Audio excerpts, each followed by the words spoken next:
شیعہ کتب میں اس کا تاریخ یہ ہے کہ خلیفہ ثانی نے امیر المؤمنین علیہ الصلوۃ والسلام پہ دباؤ ڈالا تھا زبردستی کی کہ مجھے اپنی بیٹی کا رشتہ دے دو. تو امیر المؤمنین علیہ السلام نے عذر کیا تھا کہ میری بیٹی چھوٹی ہے. تو اس کو بڑا غصہ آیا تھا, اس نے اپنی توہین سمجھا تھا, تو وہ گیا تھا عباس کے پاس. عباس جو امیر المؤمنین علی علیہ السلام کے چچا ہیں, تو ان سے کہا تھا کہ کیا میں ایک برا انسان ہوں؟ تو عباس نے کہا تھا کیوں آپ غصے میں ایسی بات کیوں کر رہے ہیں؟ تو انہوں نے کہا تھا کہ میں نے آپ کے بھتیجے سے اس کی بیٹی کا رشتہ مانگا ہے تو اس نے مجھے رشتہ نہیں دیا. تو اب اللہ کی قسم اب میری دشمنی شروع ہو گئی آپ کے خاندان کے ساتھ. تو چاہے زمزم کو میں ریتی سے بھر دوں گا, کیونکہ زمزم جو تھا عباس کے پاس تھا.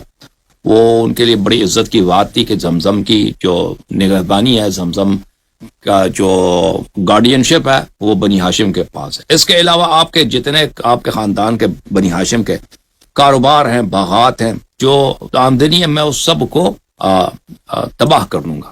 اور اس کے علاوہ میں امیر المؤمنین علی علیہ السلام کے خلاف 2 شاہد لے کے آؤں گا کہ انہوں نے چوری کی ہے, اور چوری کے الزام میں ان کو پکڑ کر ان پہ حد جاری کروں گا اور ان کا دائیں ہاتھ تلوار سے کاٹ دوں گا کہ انہوں نے چوری کی ہے. تو جب عباس نے یہ سنا تو وہ سیدھے آگے امیر المؤمنین علی علیہ السلام کے پاس اور کہا کہ یہ شخص واقعاً یہ کر لے گا. آپ نے کہا اس کو رشتہ نہیں دیا ہے, تو یہ حاکم وقت ہے, یہ بادشاہ وقت ہے, اس کی حکومت بہت وسیع ہے. مصر اس کے زیر حکومت ہے, ایران اس کے زیر حکومت ہے, شام اس کے زیر, دنیا کا سب سے بڑا امپائر اس کے ہاتھ میں ہے. تو یہ اس کے لیے یہ کام کرنا یہ بہت ہی آسان ہے, یہ کر لے گا. تو امیر المؤمنین علیہ السلام نے چچا کی بات سنی, تو ان کے چچا نے کہا کہ یہ اختیار مجھے دے دیں, میں اس معاملے کو سنبھال لیتا ہوں. تو امیر المؤمنین علیہ السلام نے کہا کہ یہ اختیار آپ کے ہاتھ میں, جو آپ کرنا چاہیں. تو عباس نے پھر وہ شادی عباس نے کرائی. وہ شادی عباس نے اس طرح کرائی کہ امیر المؤمنین علیہ الصلوۃ والسلام نے ایک جنیہ کو, ایک مؤنث جن کو, جن کے طائفے کو, جو یہودی جن تھی اور وہ نجران میں رہتی تھی, اس کو بلایا اور فرمایا, اس کو حکم دیا کہ تم میری بیٹی کی شکل صورت میں آ جاؤ. اور وہ جنیہ جو ہے وہ امیر المؤمنین علیہ السلام کی بیٹی ام کلثوم کی شکل اختیار کر لی, اور امیر المؤمنین علیہ السلام نے اپنی اصلی بیٹی کو چھپایا. اور جب شادی کا وقت ہوا تو عباس نے اسی جنیہ کی رخصتی کرا دی عمر صاحب کے ساتھ. تو وہ خلیفہ ثانی کے گھر چلی گئی. اور ہوا یہ کہ عمر کو شروع میں تو نہیں پتا تھا کہ یہ کیا, بعد میں اس نے کچھ حرکات دیکھی اس جنیت سے کہ بظاہر انسان ہے, بچی ہے, کہ اس کو شک ہوا. اور اس نے کہا کہ یہ علی علیہ السلام نے میرے ساتھ فراڈ کیا ہے, اس نے میرے ساتھ جادو کیا ہے, اور یہ انہوں نے میرے ساتھ مکر کیا, تو میں اس کو ان کے خلاف کارروائی کرتا ہوں. اور وہ کارروائی کرنے پہ اس نے آمادگی اختیار کر لی, آپ تیار ہوا, لیکن اس سے وقت اس کا قتل ہوا. ابو لؤلؤہ نے ان کو تلوار سے زخمی کیا, خنجر سے زخمی کیا, پر وہ قتل ہو گئے, پر وہ کچھ نہ کر سکے. پھر عمر کی وفات ہو گئی. جب عمر کی وفات ہو گئی تو امیر المؤمنین علیہ السلام ظاہر میں اس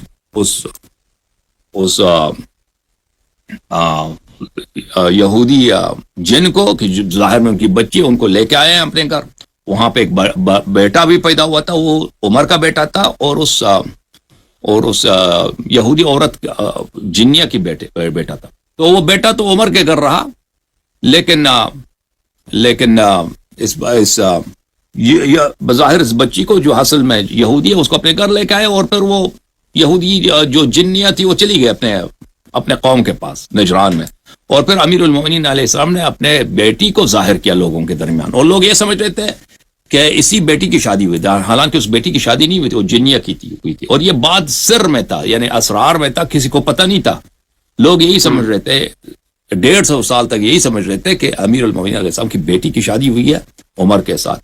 تو امام جعفر صادق علیہ السلام کے زمانے میں انہوں نے ظاہر کیا کہ نہیں, ان کی شادی نہیں ہوئی تھی, وہ ایک جنیہ کی شادی ہوئی تھی. جی, اصل کہانی یہ ہے. ناظرین, آپ نے اللہ یاری سے یہ کہانی سنی. اب ہم آپ کو شیعہ کی 7 کتابوں سے حوالے دیتے ہیں جن میں یہ ثابت ہے کہ سیدہ ام کلثوم کا نکاح حضرت عمر رضی اللہ عنہ سے ہوا تھا, جو مولا علی رضی اللہ عنہ کی بیٹی تھی. آپ نے دیکھا جو کہانی حسن اللہ یاری نے سنائی ہے، اس میں یہ تو ثابت ہوتا ہے کہ مولا علی کی جو بیٹی تھی اس کی شکل کی عورت عمر پاک کے گھر میں تھی، یعنی کہ اس نے یہ تو قبول کر لیا، لیکن اس کو اب جنی نہیں بنا کے پیش کرنا، یہ اس کی ایک کہانی ہے جس کی حقیقت ہم آپ کو آگے چل کر بتا رہے ہیں۔ اور اس کہانی میں یہ عجیب ٹویسٹ ہے کہ اس جنی سے بیٹا بھی پیدا ہو گیا، جبکہ ہم جنس سے بیٹا پیدا ہوتا ہے، نہ کہ انسان اور جن سے بیٹا پیدا ہوتا ہے۔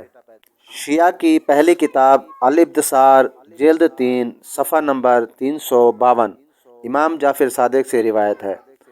دوسری کتاب تحفۃ الابرار صفحہ 249 امام حسن بن علی طبری سے۔ تیسری کتاب اعلام الورا صفحہ نمبر 212۔ چوتھی کتاب فروع کافی جلد 5 صفحہ نمبر 346 ایران کی چھپا۔ پانچویں کتاب سوارم المحرقہ صفحہ نمبر 202 قاضی نور اللہ تستری۔ چھٹی کتاب منتہی الاعمال شیخ عباس قمی کی جلد 1 صفحہ نمبر 261۔ ساتویں کتاب اسرار الامامت حسن بن علی طبری صفحہ نمبر 316-317۔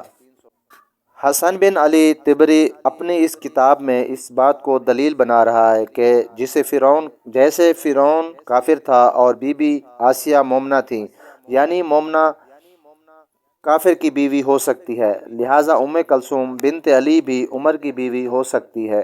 یہ بات بری نہیں ہے، لوگوں کو اس پر اعتراض نہیں کرنا چاہیے، کیونکہ جب بی بی آسیہ کی شادی فرعون سے ہو سکتی ہے تو کلثوم کی شادی عمر سے کیوں نہیں ہو سکتی؟ یوں سمجھیے یہ اپنے شیعوں کو جواب دے رہا ہے جو اس شادی پر اعتراض کرتے ہیں۔ یعنی حسن بن علی طبری علی پاک کی بیٹی کا نکاح عمر پاک سے تو مان رہا ہے، لیکن عمر پاک کو مومن نہیں مانتا، یہ یعنی کہ وہ اپنی طرف سے ان کی طرف منسوب کر رہا ہے کہ وہ مومن نہیں، یعنی کہ وہ مثال دے رہا ہے فرعون کی اور آسیہ کی۔ تو اس سے یہ ثابت ہوا کہ علی پاک کی بیٹی عمر پاک رضی اللہ عنہ کے نکاح میں تھی۔ باقی رہا مسئلہ حضرت عمر رضی اللہ عنہ کے ایمان کا، وہ تو قرآن و حدیثوں سے ثابت ہے، اس پہ تو بحث ہی نہیں ہے۔